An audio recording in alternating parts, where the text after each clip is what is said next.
ನಮಸ್ತೆ. ಅನ್ನಕ್ಕಾಗಲಿ ಮುದ್ದೆಗಾಗಲಿ ಒಂದೊಳ್ಳೆ ಸಾಂಬಾರಿದ್ದರೆ ಆ ಊಟದ ರುಚಿನೇ ಬೇರೆ ಅಂತ ಹೇಳ್ಬೋದು. ಅಂಥ ಒಂದು ಸಾಂಬಾರನ್ನ ಇವತ್ತು ನಾನು ತೋರಿಸ್ತೀನಿ ಯಾವ ಥರ ಮಾಡ್ಕೊಳ್ಳೋದು ಅಂತ. ತುಂಬಾ ರುಚಿಯಾಗಿರುತ್ತೆ, ಎಲ್ಲರಿಗೂ ಇಷ್ಟ ಆಗುತ್ತೆ.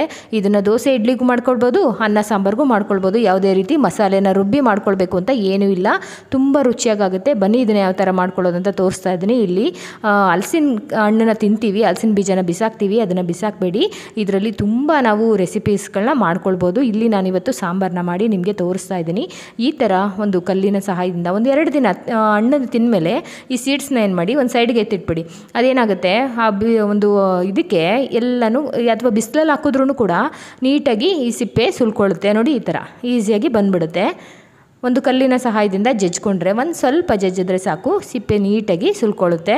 ಇವಾಗ ಇನ್ನೊಂದ್ಸಲಿ ನಾವು ಕಲ್ಲಿನ ಸಹಾಯದಿಂದ ಜಜ್ಕೊಳ್ಬೇಕಾಗತ್ತೆ, ಯಾಕೆಂದರೆ ಆ ಮಧ್ಯೆ ಉಪ್ಪು ಖಾರ ಎಲ್ಲ ಇಟ್ಕೋಬೇಕಲ್ವಾ.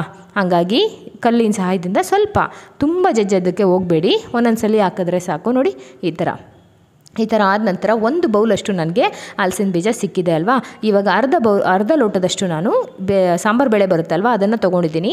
ಅದನ್ನು ಚೆನ್ನಾಗಿ ತೊಳೆದು ಒಂದು ಇದಕ್ಕೆ ಬಾಕ್ಸ್ಗೆ ಹಾಕ್ಕೊಳ್ತಾ ಇದ್ದೀನಿ. ಈ ನೀರನ್ನು ಕೂಡ ವೇಸ್ಟ್ ಮಾಡಲ್ಲ. ನೆಕ್ಸ್ಟ್ ವೀಡಿಯೋದಲ್ಲಿ ನಾನು ಏನು ಮಾಡಿದೆ ಅಂತ ತೋರಿಸ್ತೀನಿ.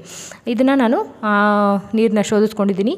ಇವಾಗ ನನಗೆ ಎಷ್ಟು ಬೇಕು ನೋಡಿ ಸಾಂಬಾರು, ಎಷ್ಟು ಜನ ಇದ್ದೀವಿ ಅದ್ರ ಮೇಲೆ ನಾವು ನೀರನ್ನ ಹಾಕಿ ಸ್ಟವ್ನ ಅಂಟಿಸಿ ನಾವು ಇಡಬೇಕು. ಸ್ಟವ್ ಕೂಡ ಆನ್ ಆಗಿದೆ. ಇವಾಗ ಕುಕ್ಕರ್ನ ಇಟ್ಕೊಂಡಿದ್ದೀನಿ. ಅದರ ನಂತರ ನಾನು ಈ ಒಂದು ಹಲಸಿನ ಬೀಜ ನಾನು ಜಜ್ಕೊಂಡಿದ್ನಲ್ವ ಅದನ್ನು ಕೂಡ ಹಾಕ್ಕೊಳ್ತೀನಿ. ಇದಕ್ಕೆ ನಾನು 3 ಟೊಮೊಟೊ 2 ಈರುಳ್ಳಿನ ಬಳಸ್ಕೊಂಡಿದ್ದೀನಿ. ನಾನು ಯಾವುದೇ ಮಸಾಲೆ ರುಬ್ತಾ ಇಲ್ಲ ಅಲ್ವಾ, ಹಾಗಾಗಿ ಈ ಥರ ಬೇಗನೆ ಮಾಡ್ಕೊಳ್ಬೋದು. ಒಂದು 1/4 ಗಂಟೆಗೆಲ್ಲ ಮಾಡ್ಕೊಂಡ್ಬಿಡ್ಬೋದು. ಈ ಸಾಂಬಾರನ್ನ ತುಂಬ ರುಚಿಯಾಗಿ ಮಾಡ್ಕೊಳ್ಬೋದು. ನೋಡಿ, ಇಲ್ಲಿ 3 ಟೊಮೊಟೊನ ತೊಗೊಂಡಿದ್ದೀನಿ, 2 ಈರುಳ್ಳಿನ ತೊಗೊಂಡಿದ್ದೀನಿ. ಇದನ್ನು ನಾನು ಡೈರೆಕ್ಟಾಗಿ ಇದಕ್ಕೇ ಹಾಕ್ಕೊಳ್ತೀನಿ. ನೋಡಿ, ಎಲ್ಲ ಒಂದು ಈರುಳ್ಳಿ ಟೊಮೊಟೊನ ಹಾಕ್ಕೊಳ್ಳೋಣ. ಹಾಕ್ಕೊಂಡು ಇದಕ್ಕೆ ಸಾಂಬಾರು ಪೌಡ್ರನ್ನ ನಾನು ಮುಗಿತಾ ಬಂತು ಸಾಂಬಾರು ಪೌಡ್ರು. ನಿಮ್ದು ಏನಾದರೂ ಸಾಂಬಾರು ಪುಡಿ ಫ್ರೆಶ್ಶಾಗಿ ಮಾಡ್ಕೊಂಡಿದ್ದೀರ ಅಂದರೆ 1.5 ಸ್ಪೂನ್ ಹಾಕ್ಕೊಳ್ಳಿ. ಖಾರದ ಅದು ಲಾಸ್ಟ್ ಆಗ್ತಾ ಸಾಂಬಾರು ಪೌಡ್ರ್ ಏನಾಗುತ್ತೆ, ಖಾರ ಕಮ್ಮಿ ಆಗುತ್ತೆ. ಹಾಗಾಗಿ ನಾನು 2 ಸ್ಪೂನಷ್ಟು ಬಳಸ್ಕೊಳ್ತೀನಿ. ಅರ್ಧ ಸ್ಪೂನಷ್ಟು ಜೀರಿಗೆ, ಒಂದು ಸ್ವಲ್ಪ ಕರಿಬೇವನ್ನ ತೊಳೆದು ಹಾಕ್ಕೊಂಡಿದ್ದೀನಿ. ಆ ಕರಿಬೇವಿಂದು ಒಂದು ಘಮ ಬರುತ್ತಲ್ವ, ತುಂಬ ಚೆನ್ನಾಗಿರುತ್ತೆ ಸಾಂಬಾರಲ್ಲಿ. ಇವಾಗ 2 ಸ್ಪೂನಷ್ಟು ನಾನು ಸಾಂಬಾರು ಪೌಡ್ರನ್ನ ಬಳಸ್ತಾ ಇದ್ದೀನಿ. ನಾನು ಮೊದಲೇ ಹೇಳ್ದಂಗೆ ಖಾರ ಕಮ್ಮಿ ಇದೆ, ಹಾಗಾಗಿ 2 ಸ್ಪೂನಷ್ಟು ನಾನು ಬಳಸ್ಕೊಂಡಿದ್ದೀನಿ. ನೋಡಿ, ಈ ಥರ ಒಂದು ಒಳ್ಳೆ ಮಿಕ್ಸ್ ಕೊಡಬೇಕಾಗತ್ತೆ. ಇದನ್ನು 2 ರಿಂದ 3 ವಿಷಲ್ನ ನೀವು ಆರಾಮಾಗಿ ತೊಗೊಳ್ಬೋದು.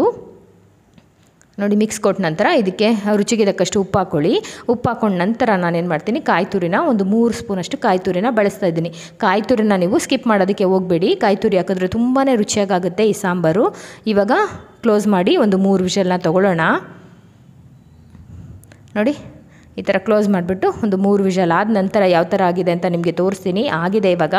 ನೋಡಿ, ಓಪನ್ ಮಾಡ್ತಾ ಇದ್ದೀನಿ. ಬನ್ನಿ, ಇವಾಗ ಏನು ಮಾಡಬೇಕಂತಂದರೆ ಚೆನ್ನಾಗಿ ನೀವು ಮಿಕ್ಸ್ ಮಾಡಬೇಕು. ಮಿಕ್ಸ್ ಮಾಡಿದ ನಂತರ ನೀವು ಒಂದು ಒಗ್ಗರಣೆ ಬೇಕಾದರೂ ಮಾಡ್ಕೊಳ್ಬೋದು, ಅಥವಾ ಕರಿಬೇವೆಲ್ಲ ಇದೇ ಥರನೇ ಹಾಕಿರೋದ್ರಿಂದ ಹೀಗೆ ನೀವು ಊಟನೂ ಕೂಡ ಮಾಡ್ಬೋದು. ಒಗ್ಗರಣೆ ಬೇಡ ಅನ್ನೋರು ಒಗ್ಗರಣೆ ಬೇಕು ಅಂದರೆ ಹಾಕ್ಕೊಳ್ಬೋದು. ನೋಡಿ, ಎಷ್ಟು ಪರ್ಫೆಕ್ಟಾಗಿ ಎಷ್ಟು ಚೆನ್ನಾಗಾಗಿದೆ ಅಲ್ವಾ. ತುಂಬ ಈಸಿ ಸ್ನೇಹಿತರೆ. ಬೇರೆ ಒಂದು ಕೆಲಸ ಮಾಡಿಕೊಂಡು ಈ ಸಾಂಬಾರನ್ನ ಮಾಡ್ಕೊಂಬಿಡ್ಬೋದು. ಸಖತ್ತಾಗಿರುತ್ತೆ ಟೇಸ್ಟ್ ಕೂಡ. ನೋಡಿ, ಟ್ರೈ ಮಾಡಿ. Thank you.